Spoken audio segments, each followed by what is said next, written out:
This video covered cantilever walls, also sometimes called sheet pile walls, although it could be a sheet pile or it could be a soldier pile with timber lagging wall.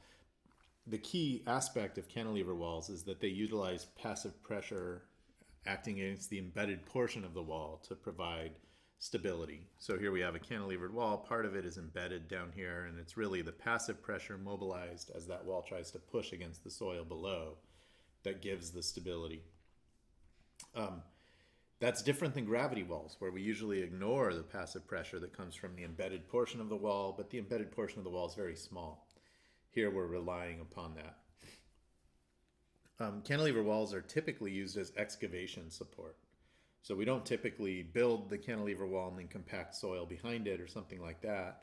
Rather, we put the sheet pile in the ground, or the soldier pile in the ground first when the ground is up here, and then we start excavating out to create subgrade space for parking or basement levels of buildings or something like that. So that's the most common use of this type of wall. Couple of little items of notation. Commonly, the ground elevation at the bottom of the excavation is called the dredge line. Okay, dredging really implies an offshore activity where you're dredging soil beneath the water surface. That's not always the case. Sometimes we just excavate ground down to there. It's not really dredging, it's just excavation, but we still call it the dredge line, just as an item of notation. Then there's also a pivot point. Okay, the wall cannot be in equilibrium if you have active pressure acting up here and passive pressure acting down there, because the wall would just spin around. There's no way to get moment equilibrium. The only way you can get moment equilibrium is if they're a pivot point and you get the wall kicking back a little bit so that you're mobilizing passive pressure in the opposite direction below the pivot point. All right, let's talk about the pressure diagram now. What we end up with is a pressure diagram. I'm just going to zoom in on this one, where we have active pressure up here, right? Clearly the soil above the dredge line is going to be in active mode, pushing against the wall. We're just going to assume that the soil is failing everywhere along the wall, either actively or passively, because we're solving kind of a limit pressures problem. All right, now below the dredge line, the key to solving this problem is to understand what direction is the wall moving relative to the soil.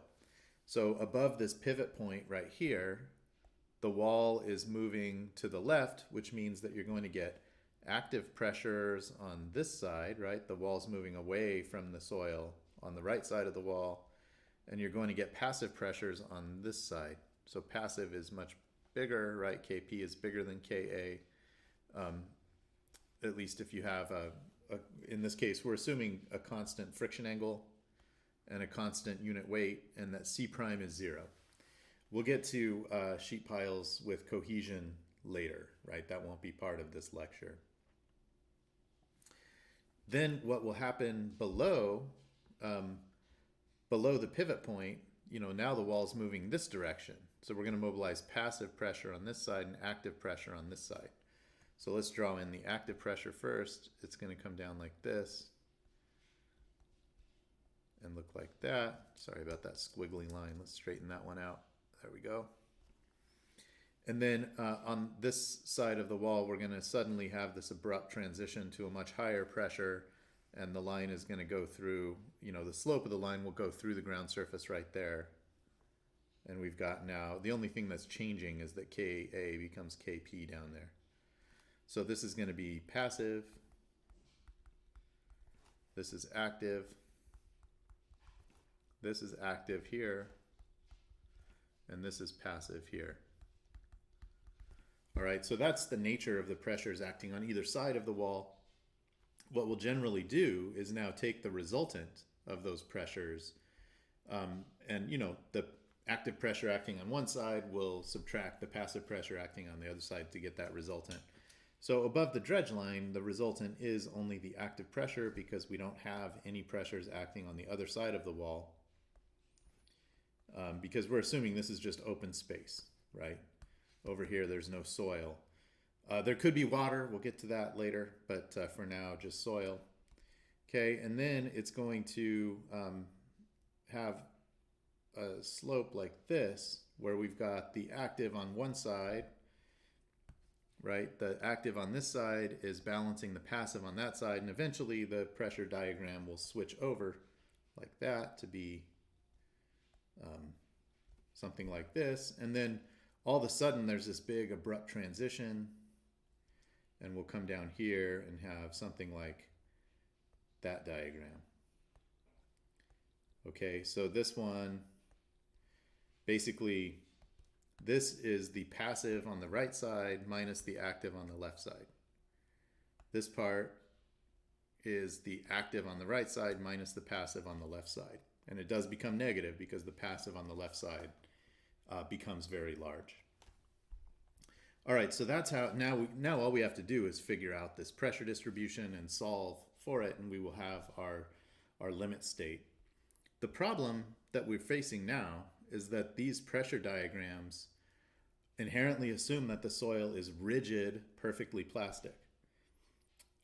So what we're assuming is that there's absolutely zero deformation required to mobilize either the full active or the full passive condition.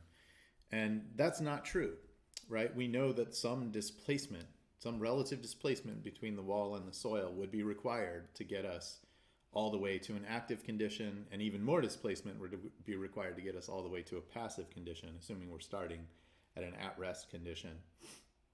And so, for example, this little abrupt shift right here is unreasonable. What we're assuming is that we're going to all of a sudden have this huge abrupt change in pressure right at one point, right around the pivot. And even if the wall is deflecting a fraction of a millimeter to the left above the pivot, we're assuming that the full passive is mobilized, and it's a fraction of a millimeter below the pivot, it's fully mobilized on the other side, and same with the actives. Okay, that's unreasonable. It's not really true.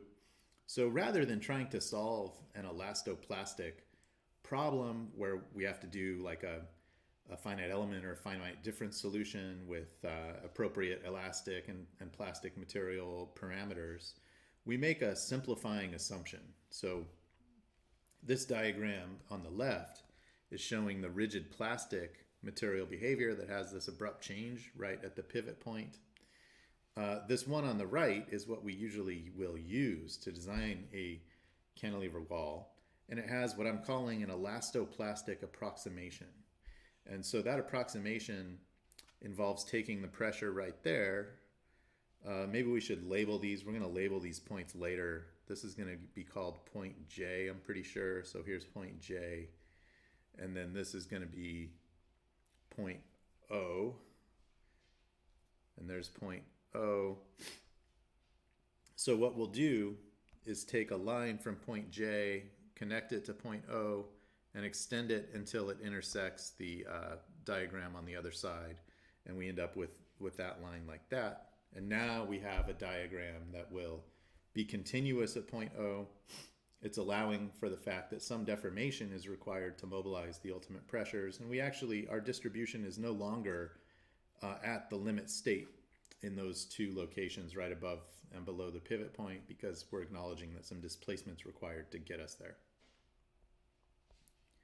So let's take a look at what these pressures actually are. And this is where I've labeled a bunch of points now, and we're going to do some trigonometry to solve this equilibrium problem. So here's the resultant pressure distribution. I've put point O is the pivot, and then we have point A right here, point A1 there, and point A2 there. Then point B is right at the top of the wall. Point C is right where the pressure distribution changes now. And then point E is kind of a projection. It's not even on the pressure diagram, but it gets projected down. You'll see why we do this projection in just a second. Same with point A2. It's not actually on the pressure diagram. It's a projection down of the active line. And then we have point J out here on the right side. So here's what we're going to do. We're going to say the sum of forces in the x direction has to be 0, where x is horizontal and y is vertical. And so what we're going to do, and one way to do it would be to solve for that little triangle right there, solve for this little triangle right there, and then solve for that little triangle right there.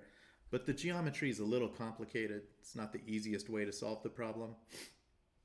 So what I'm going to do instead is use superposition. We're going to take this triangle right here, EA1, A2, right? And so that triangle includes a couple of regions that we don't. It includes one region that we do want, which is this little triangle there, but it includes two regions that we don't want. So we're going to have to subtract those regions out later. So there's the first triangle, and this little delta just indicates a triangle, and the areas are assumed to be positive. And that, then we're subtracting them here. So then we'll do minus FBA2. So FBA2 is that triangle. Okay, now we've got this area that we want, and we've subtracted this area that we don't want, right? So we've done a good job now. And then we've included this little trapezoidal area down here, which was also part of EA1, A2, so that part has canceled out also. And then we subtract ECJ, which is this triangle right there, ECJ. So now we've subtracted out this trapezoidal region that we had embedded in the EA1, A2, and we've added in our final little triangular area there. So those three triangles are actually pretty easy to solve for. And so here's a little table that just shows the point. And I've put the depth of each point here and the stress associated with each point. So point A is at depth H, and sigma is 0. So H is the height of the excavation. D is the embedded length.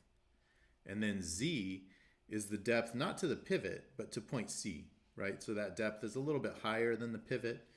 And basically we're going to use force equilibrium to solve for what that depth Z has to be, such that these areas on the right side are equal to the area on the left side, which is approximately true in the sketch that I've made here.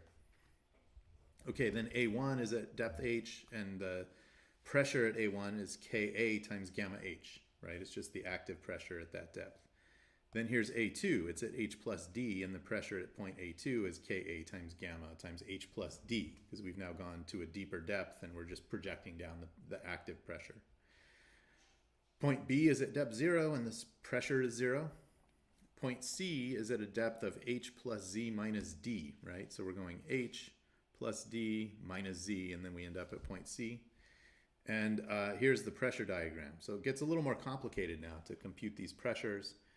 At point C, we have Ka times gamma times the depth of point C, which is H plus D minus Z. So that's the active pressure on this side. Then we have the passive pressure on this side, which is measured from the dredge line down.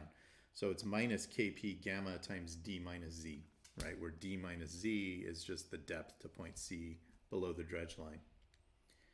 We do the same thing for point E. It's at a depth of H plus D, and so we have Ka gamma H plus D minus Kp gamma D.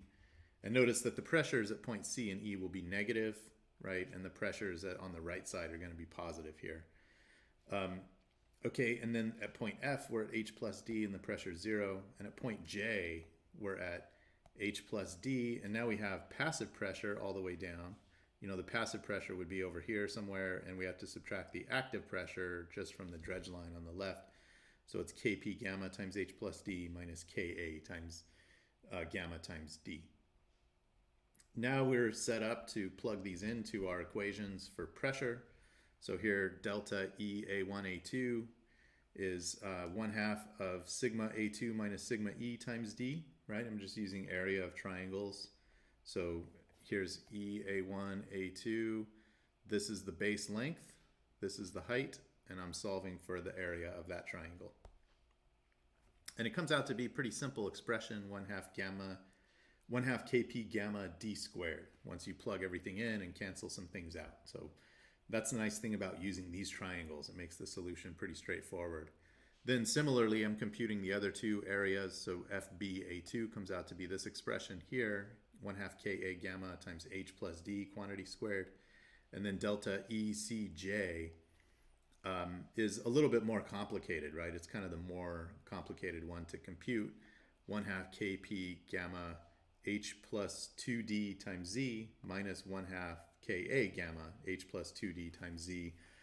Or if you prefer, you can group together the Kp minus Ka expressions, and it gets to be pretty simple here.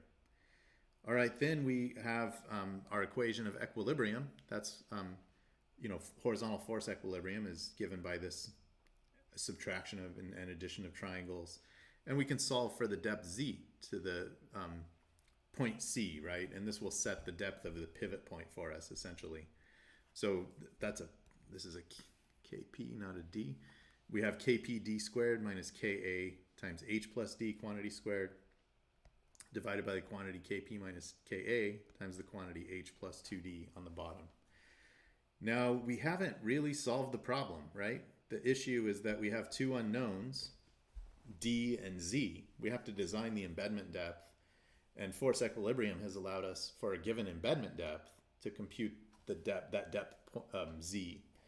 But we need one more equation in order to solve for both of these unknowns, because z depends on d.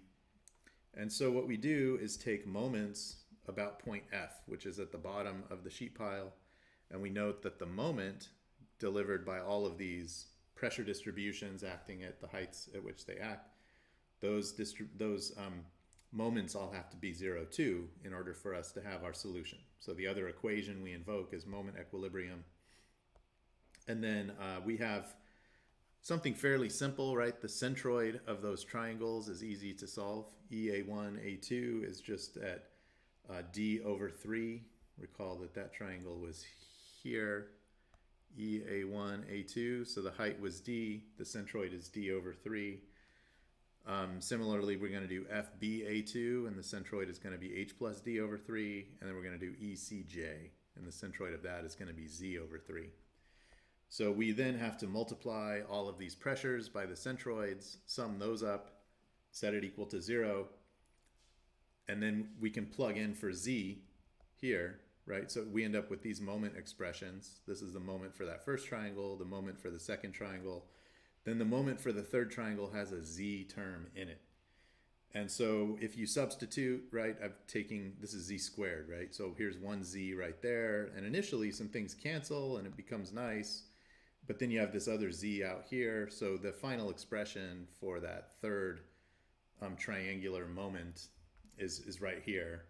And it's a little bit complicated, right? It's actually all of these are cubic expressions for d. We have a d cubed right there, and h plus d cubed there. And then here we're going to have a d to the fourth divided by d sort of term, or length to the fourth divided by length. So it's cubic. And what we end up with is that we need to find the root of a cubic equation. And I'm not even going to derive the equation here or anything like that. So you have to use some kind of root finding algorithm like Newton-Raphson iteration, or maybe the midpoint rule or Ritter's method or something like that, just to find the depth d that gives you moment equilibrium. So here's the solution procedure. You make an initial guess for d. That initial guess depends on how dense the soil is and hence how strong it is. What is its friction angle? So here's some rough guidance based on N60, right? If it's 0 to 4, that's pretty loose. You're going to need d is 2 times h. You might have to embed it pretty deeply. 5 to 10 would be still pretty loose, and you've got 1.5 times h. 11 to 30 is getting like medium dense, 1.25 h. 31 to 50 is 1 times h. And then greater than 50, you're getting into something very stiff. And maybe 0.75 times h, although I think if you start getting into really stiff, strong materials like that, it may actually be hard to drive in or vibrate in the sheet pile. It might end up getting damaged, and you might actually break up the soil a little bit and make it weaker during installation. So be a little careful with those. The second step is you then compute z using force equilibrium, right? We have our equation for z right here. It's pretty easy to compute once you've got a d value. Okay, and then you solve for the moments at the bottom of the wall. So we do have an equation for that. You could add up, this term plus, well, let's see, it would be this term minus that term, basically.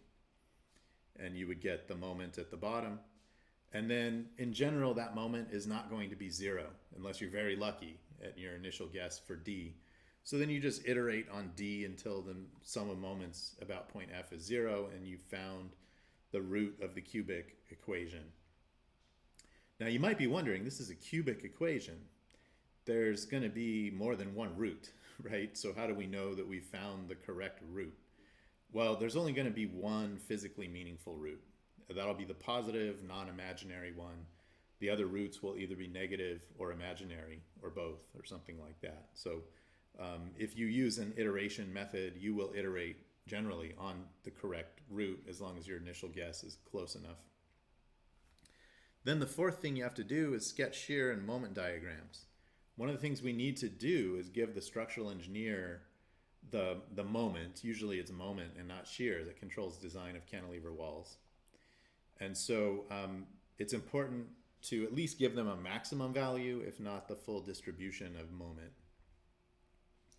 Then what we've done is solve for the exact depth that barely gives us equilibrium. If you were to make that depth any shorter, the wall would fail.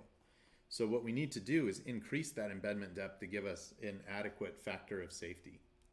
And what we usually do, we'll increase it 20 to 40%, and that will provide something like a factor of safety of 1.5 to 2. So 20% increase would be a 1.5 factor of safety. 40% increase would be like a 2.0 factor of safety. Or alternatively, you can divide the passive pressure coefficient by the desired factor of safety from the outset. And in that case, the D that you converge upon will be the design point. You've incorporated the factor of safety more like this is like a resistance factor more than a factor of safety. So that's another approach that can be used. Let's talk real briefly about the shear moment diagrams.